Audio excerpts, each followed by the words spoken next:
बिस्मिल्लाहिर्रहमानिर्रहीम। अस्सलाम वालेकुम वरहमतुल्लाहि वबरकातुहू। My dear brothers and sisters, आज हम बात करेंगे हया के बारे में, यानी मॉडेस्टी। अरबी ज़ुबान में हया का लफ्ज़ जो है ये हयात के साथ मिलता जुलता लफ्ज़ है, सेम रूट वर्ड है इनका। यानी कि हया जो है वो आपको हयात देती है, आपको ज़िंदगी देती है। और अगर आपकी ज़िंदगी में हया ही नहीं है तो ये बड़ी ही बेमाने और बेमकसद ज़िंदगी बन जाती है। नबी करीम सल्लल्लाहु अलैहि वसल्लम की एक हदीस है जहाँ पे आपने इरशाद फरमाया कि इन्ना लिकुल्ली दीनिन खुलुक व खुलुकुल इस्लाम अल हया, कि यकीनन हर दीन का, हर मज़हब का एक बुनियादी कैरेक्टरिस्टिक होता है, और जो इस्लाम का बुनियादी कैरेक्टरिस्टिक है, जो इस्लाम का असल मिजाज है, वो हया है। एक और हदीस में आपने ये बात इरशाद फरमाई कि अगर तुम्हारा हया चली जाए तो ईमान भी चला जाता है, यानी दोनों बिल्कुल साथ साथ हैं। अगर हया चली जाए तो ईमान चला जाता है, और अगर ईमान चला जाए तो हया भी चली जाती है। अल्लाह सुब्हानहू तआला ने कुरान मजीद में सूरह नूर में मर्दों को भी और औरतों को, दोनों को हुक्म दिया कि वो अपनी नज़रों को नीचे रखें और अपनी शर्मगाह की हिफाजत करें। यानी हमारा दीन जो है कॉन्स्टेंटली इस बात को प्रोपेगेट करता है कि इंसान के अंदर शर्म और हया होनी चाहिए। लेकिन अगर आप आजकल की मॉडर्न सोसाइटी को देखें तो उसमें जो वर्ड शेम है, इसको बड़ा नेगेटिवली इस्तेमाल किया जाता है, जैसे कि शेम ऑन यू। हालांकि शेम जो था वो इंसान को होना चाहिए था कि माशरे से, अल्लाह ताला से और अपने आप को खुद हिफाजत करना, बहुत सारी डिफरेंट चीज़ों से अपने आप को महफूज रखना, अपनी शर्म का ख्याल रख के। नबी करीम सल्लल्लाहु अलैहि वसल्लम ने हमें बार बार इसी चीज़ की तालीम भी दी। लेकिन बहरहाल आजकल का जो मीडिया है वो इस बात पर तुला हुआ है कि औरतों को एक्सपोज करना, ये वेस्टर्न सोसाइटीज़ जो हैं वो एक तरफ तो वुमेन्स राइट्स को चैम्पियन करते हैं, लेकिन यही वो लोग हैं जो कि वुमेन को एक्सप्लॉइट भी करते हैं in the name of entertainment. यानी अगर आपने गाड़ी का भी ऐड देना है तो उसमें किसी औरत को एक्सपोज ज़रूर किया जाता है। पूरी की पूरी आप मूवी इंडस्ट्री देख लें, पूरी की पूरी आप जो इनकी म्यूज़िक इंडस्ट्री है उसको देख लें, कितना ज़्यादा ऑब्जेक्टिफिकेशन की जाती है औरतों की, ताकि वो अपनी हया को छोड़ दें। याद रखिए कि हया जो है वो दो किस्म की होती है, एक तो अच्छी हया होती है और एक बुरी हया होती है। अच्छी हया ये है कि आपके दिल में शर्म महसूस हो कि मैं कोई भी ऐसा काम नहीं करना चाहता जो अल्लाह और रसूल के दीन के ख़िलाफ़ है। और बुरी हया ये है कि आप नेक काम करने में शर्मा जाएं। यानी आप नमाज़ पढ़ने जा रहे थे, आपके दोस्त यार वहाँ बैठे हुए थे, लेकिन आप नमाज़ नहीं पढ़ना चाह रहे। क्यों? कि लोग कहेंगे कि ओहो ये तो बड़ा मौलवी हो गया। ये गलत बात है। या कोई ये कहे कि तुम बहुत नेक हो गए, हम बड़े गुनाहगार हैं जो तुम उठ के नमाज़ पढ़ने जा रहे हो। तो कभी भी नेकी को करने में हया नहीं होनी चाहिए, लेकिन बुराई को करने में लोगों की भी हया होनी चाहिए, और अल्लाह ताला से सबसे ज़्यादा आपको हया होनी चाहिए। चाहे आप अकेले में इंसान बैठा हो, उसको मालूम हो कि मेरा अल्लाह तो मुझे देख रहा है। इसलिए ये चीज़ बड़ी अहम है हम सबको फॉलो करने के लिए। एक बहुत ही ज़बरदस्त किताब है सिलसिला मुफ़्सिदातुल क़ुलूब शेख सालेह अल मुनज्जिद की, जिसमें वो दो बहुत ही खूबसूरत वाक़यात का जिक्र करते हैं जो मैं आज आपके सामने पेश करना चाहता हूँ। छोटी छोटी सी दो स्टोरीज़ हैं।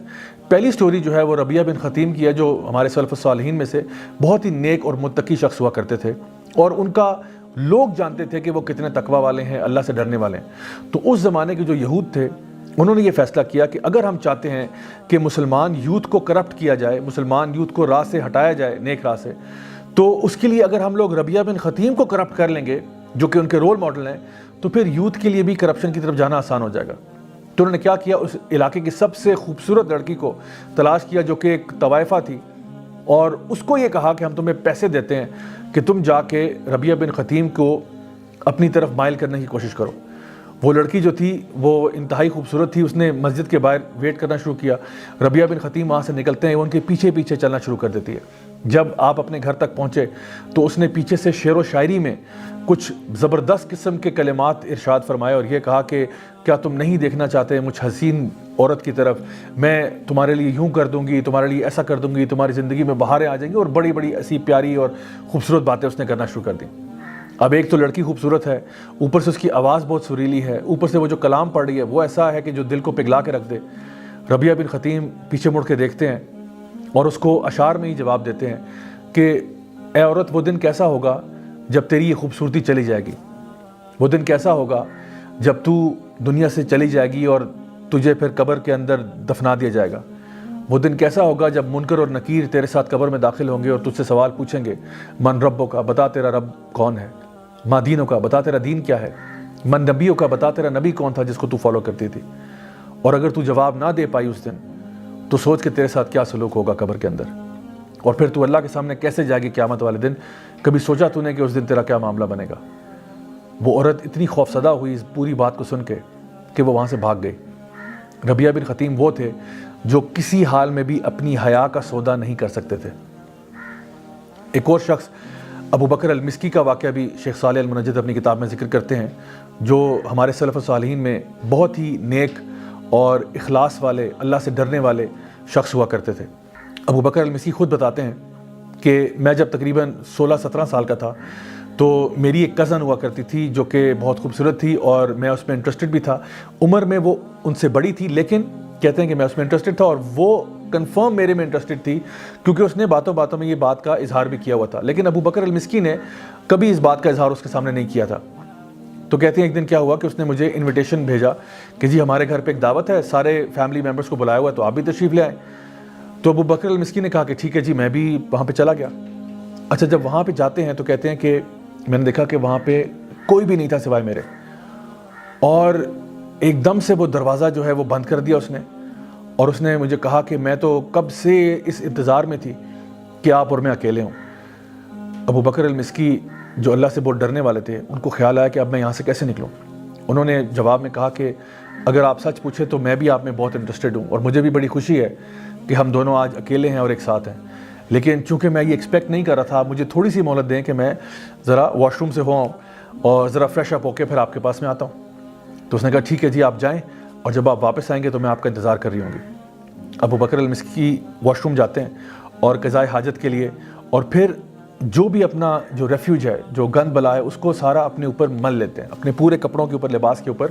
یعنی بڑا کراہیت والا کام ہے، بڑا ہی آپ سمجھ لیں کہ ایسا کام ہے جو کوئی انسان بھی اس کو کرتے ہوئے اس کو بڑی گھن محسوس ہوگی، اور انتہائی مکروہ کام ہے۔ انہوں نے سارا وہ گندگی اٹھائی اور اپنے کپڑوں پہ مل دی، اور پھر باہر آ کے اس سے پوچھتے ہیں کہ کیا اب بھی تم مجھ سے پیار کرتی ہو؟ وہ عورت سخت خفا ہوئی اور اس نے غصے سے ان کو کہا کہ اب آپ میرے گھر سے نکل جائیں، میں نے اتنی محنت کی، اپنے گھر والوں کو نکالا، جو بھی سرونٹس ہیں، گھر کے ملازمین ہیں، ان کو بھیجا، اور آپ میرے ساتھ یہ سلوک کرتے ہیں۔ ابو بکر المسکی نے جلدی سے دروازہ کھولا اور وہاں سے نکلے اور دوڑتے دوڑتے اپنے گھر واپس چلے گئے۔ کہتے ہیں کہ میں نے اپنا لباس چینج کیا، غسل کیا، وضو کیا، اس کے بعد میں نے نماز پڑھی، اللہ تعالیٰ کے آگے گڑ گڑا کے دعائیں کیں اور معافی مانگی کہ اللہ مجھ سے غلطی ہو گئی۔ اور کہتے ہیں کہ میں جائے نماز پر گر گیا اور روتا رہا حتیٰ کہ میری آنکھ لگ گئی، اور جب میں صبح اٹھتا ہوں تو فجر کی اذانوں کے اوپر میری آنکھ کھلتی ہے، اور میں جب اسمیل کرتا ہوں تو پورے کمرے سے اتنی زبردست خوشبو آ رہی ہے، تو میں حیران تھا کہ یہ خوشبو کہاں سے آ رہی ہے۔ تو کہتے جب میں نے ادھر ادھر دیکھنا شروع کیا تو پتہ چلا کہ میرے اندر سے ہی خوشبو آ رہی تھی۔ اور پھر یہ سٹوری جب اپنے اسٹوڈنٹس کو سنا رہے تھے تو انہوں نے کہا کہ میرے پیارے اسٹوڈنٹس، میری بات غور سے سن لو کہ وہ دن اور آج کا دن وہ خوشبو میرے جسم سے نہیں گئی۔ سبحان اللہ، یہ وہ اللہ کے لوگ تھے جو اس آیت پر ایمان لاتے تھے، اما من خاف مقام ربہ ونہى النفس عن الہوى فإن الجنۃ ہی المأویٰ، کہ جو شخص بھی اللہ کے سامنے پیش ہونے سے ڈرتا رہا اور جس نے اپنے نفس کو قابو کیا تو جنت اسی کے لیے ہے۔ My dear brothers and sisters, یہ وہ لوگ تھے جو اپنی حیا کی اتنی حفاظت کرتے تھے، مکروہ کام بھی کر لیتے تھے حیا کو بچانے کے لیے۔ لیکن آج ایک ایسا دور ہے جب ہم لوگ بے حیائی کی طرف کھنچے چلے جا رہے ہیں۔ یہ وقت آ گیا کہ ہم سوچیں اور غور کریں کہ کیا واقعی ہمارا ایمان اتنا کمزور ہے کہ چھوٹی سی ٹیمپٹیشن کی طرف ہم اپنے ایمان کا سودا کر دیتے ہیں۔ میری دعا ہے کہ اللہ تعالیٰ ہم سب کو باحیا رکھے، ہمیشہ دین اسلام پر چلنے کی توفیق عطا فرمائے، اور ہم سب کو جنت الفردوس والا بنا لے۔ Until next time, this is me, Raja Zawlak, signing off. Wassalamu alaikum wa rahmatullahi wa barakatuh.